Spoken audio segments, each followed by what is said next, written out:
wisdom Martin, a director of program deputy at the education technical institute. I mean, aging come up a year and semi educational system near the national or be okay.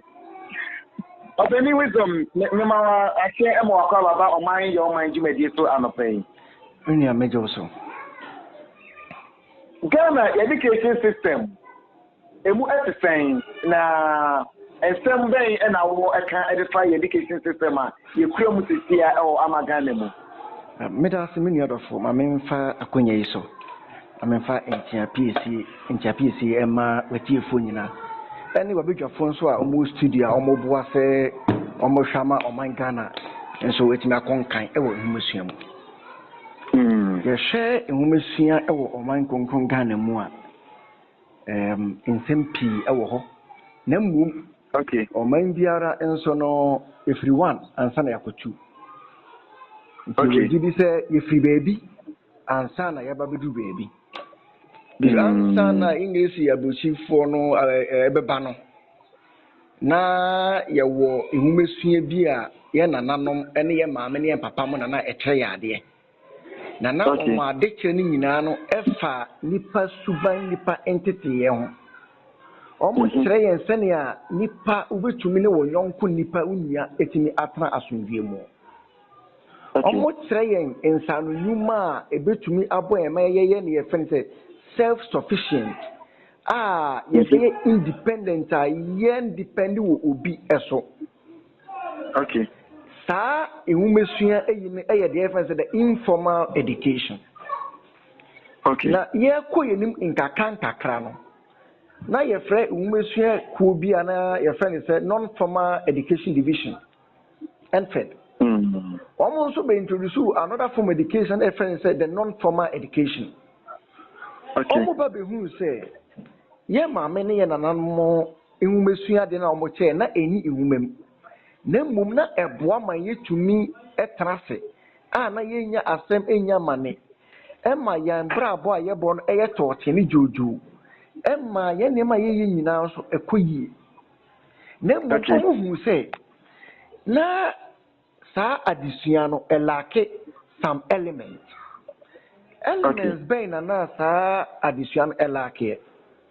It was passed from generation to generation, you know. Men na council be the chairman and also chairman papa and papa so edit me. And you know, now omun documented in the informal education. And in non-formal education, they say, now there were some lapses in the informal education. And you omu beboa Emma yen na namoni yen papa no omenyi. Ebi over 30 years, ebi no over 40, 50, because 60 years. And omo baba employee ejumayefo aye facilitators, then time for facilitators. So omo be cheye maame no kwan ye fa so ekenkan. Ene kwan ye fa so eye akonta na se nkutabu. Enti non-formal education no na wo motive na eye fail. Omobo ama the literacy rate in Ghana no ayi kakra aboa akwanim akonkan omobo ama ye maame no so no ombetime hu hawa omo ebekura wo musika so how ombetime basic arithmetic basic computational analysis efa se mo 2 series am koto ade balance we me we eni susu yemu no enti ebeji din ebeshita wo oman Ghana mu nyina no na the medium of instruction no ye maame nom a native language ye maame nom kasa o mo kanu mu na ye choma nti na ye wo aibifoku e wo ho ye wo dambifo ne krobofoku e wo ho ye wo akanfo eku e wo ho sara nso na the various eyini e wo ho no na se wo hwe nkyekira sa non formal education division e de ba ye no e de be so ye maame nom informal education be so ma sen se de be ya ombetimi enya akukuduro na ometimi akasa bedwem eno na ye the motive the infant e de ebaye na eba be boy na mmom no na eno enko ano na enye enough. And during the inception of formal education yenya a particular place, yenya classroom, yenya materials, na yempe trained for na omombe chere yama adien. Now there has been some form of education that the informal and the non-formal na work one. Now another day, you know, the state of education in Ghana, we have forgone the non-formal education. Okay. We have forgo the informal education. And you focus more than 100% on formal education. Okay.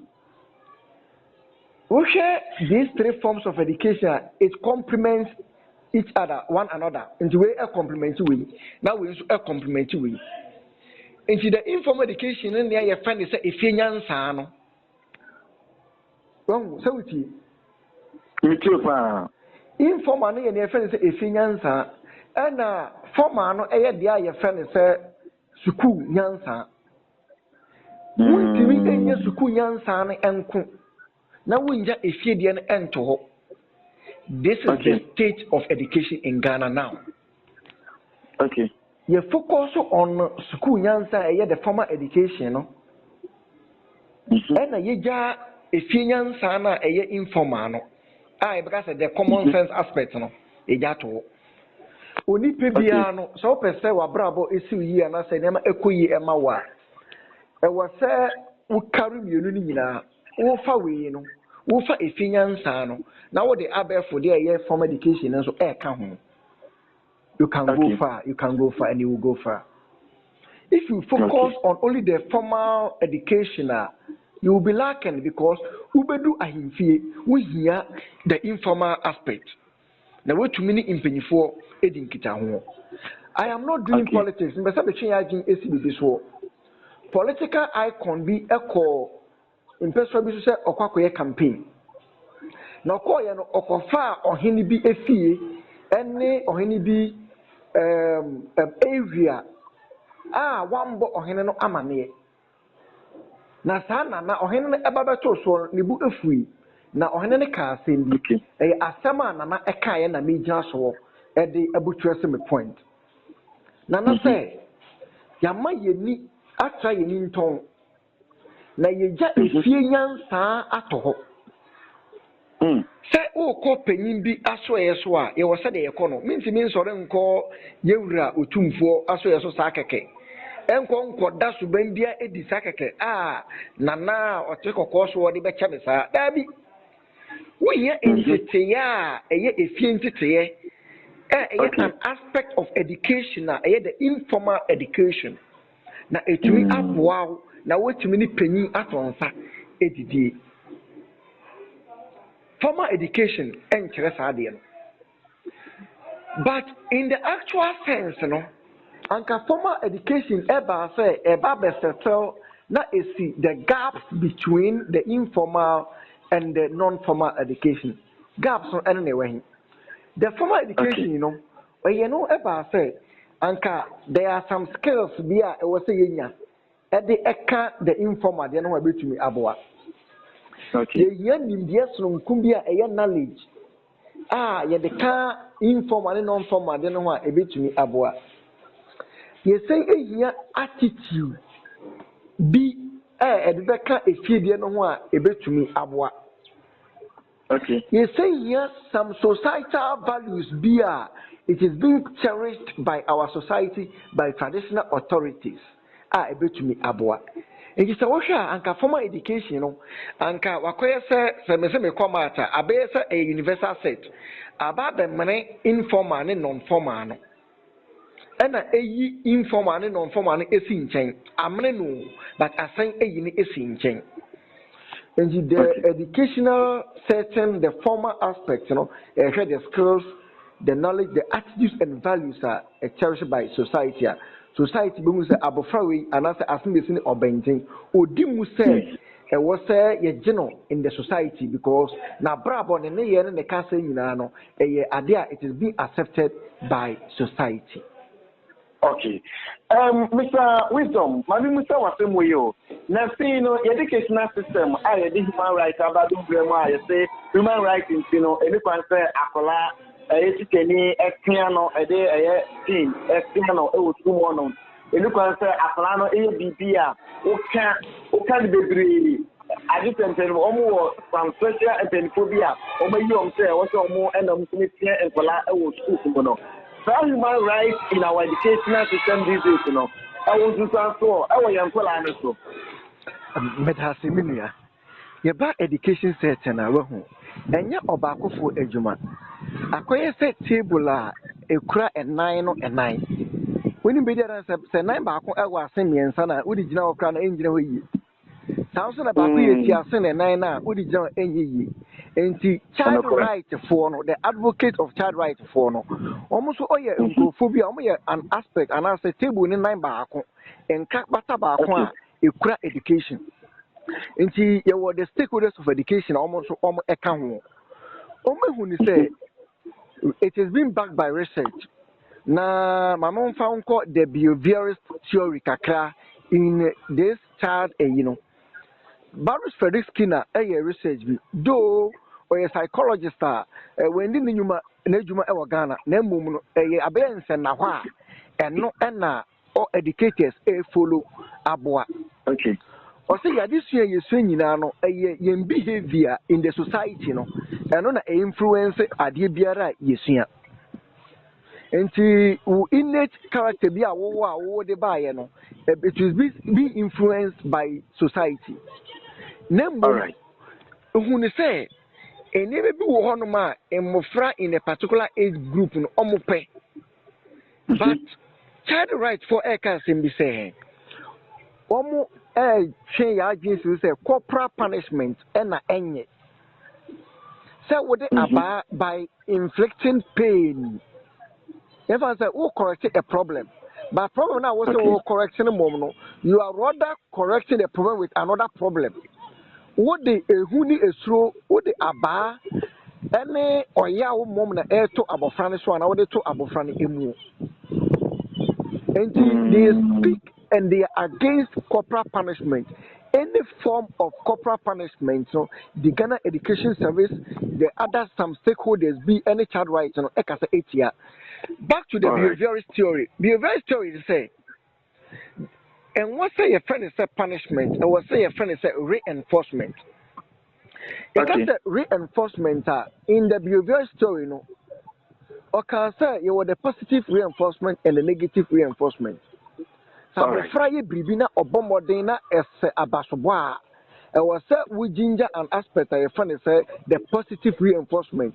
Na ensha abofrano ensha ne de ensha in Kenya. Southern abofrano eda subemboni bi edia emwa. I was said we apply the negative reinforcement. Say adie bi abofrano ni ji hono obe withdraw sa services no e free no ho. It's say abofrano what develop taste and preference to that particular thing no. Ontimi ntra na ebe reform akwala no ama in ochene no obewunu se ade ya meye so ban ya meda na di no eno na ma ball na me pepa no me ma break no teacher ana se ya ma me ambo ball no ana se ya ma me anko break no enti ase waje bribi efi akwala no ho na ye nim se na nkwala etie how they see their world. Enti niana Barus Ekano no ena child right for afa but oma farmer as a chapoma ama asen tintin. Enti orange no mobaka to say Ghana ya yesu atura ewo ya educational human rights no wana. Well said, exactly. Ya yesu atura and no na ama ene dey no hu it has rather empowered the learners over the educators.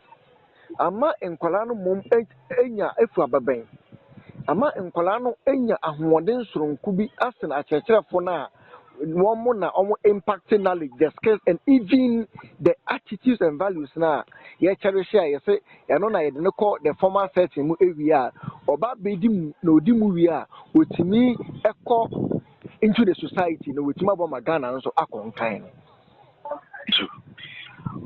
no. Final word to our teachers, students, and Ghana as a whole in terms of education? If we choose some, if we Educate Africa Institute, ECOMA, Ankrankre, Asian ECOMA stakeholders of education, ECOMA, Abaya, only the major stakeholder of education, say. Moma yenina yantonsa emfre yenye stakeholders engagement. Na yema ya hemfo no yema omokwan. Na omfa omoso omo ideologies no. Embe tudwa. Yena namono they have something yeni and we are lacking. Sa yokodro honhom na omo no yeni sa yokodro honhom no. Okay. Sa ntoboase honhom na yena namo ewo no yeni sa ntoboase no. We have to invite them. Na omo so omo mfa omuro omo mpre omuro yi na emma education ewo oman no emfa ntoma papa infra. Afei so no ebesra aban say modern say the foundational basics of education, you know. Goggesberg, Eka Sembi say, Goggesberg, Asama Okai, you know, Goggesberg, you say, oh yeah, one of the governors are about my all the 16 principles of education. Say about the 16 principles here, about why or say education. It was a child free baby, no cocoa baby. It should start from the basic, from the early childhood right through to the university.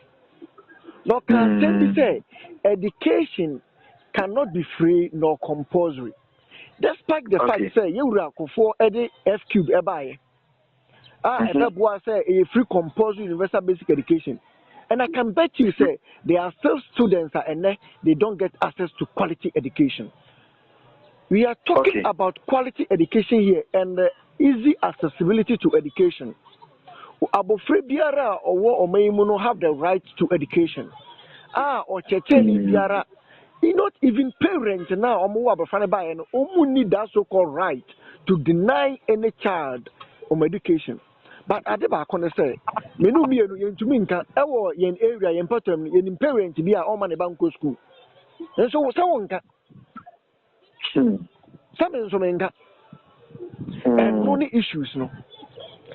Okay. Say you're changing the agency to say and you're back for a juma. I bet you in the next 5 years no education be medical to no. I was saying your education plan. I was saying your plan be a young follow say in the next 10-15 years no. Send a person education what or mind Ghana will say a person echo. Not forgetting the foundation. Medasi. Okay. So, Mr. Medasi Bebre, Deputy Director of Programs at the Educate Africa Institute. So, what that year, and when you're at the mind, watch it and then at the mind. Yame Asia of our family. If you're a champion, Mr. Wisdom. Medasi Mura, Yamen Kamos on it, my partner, my summa, Yama, or my Ghana. Sure. Now, opinion is saying Educate Africa Institute Director, Deputy Director of Program, and education command.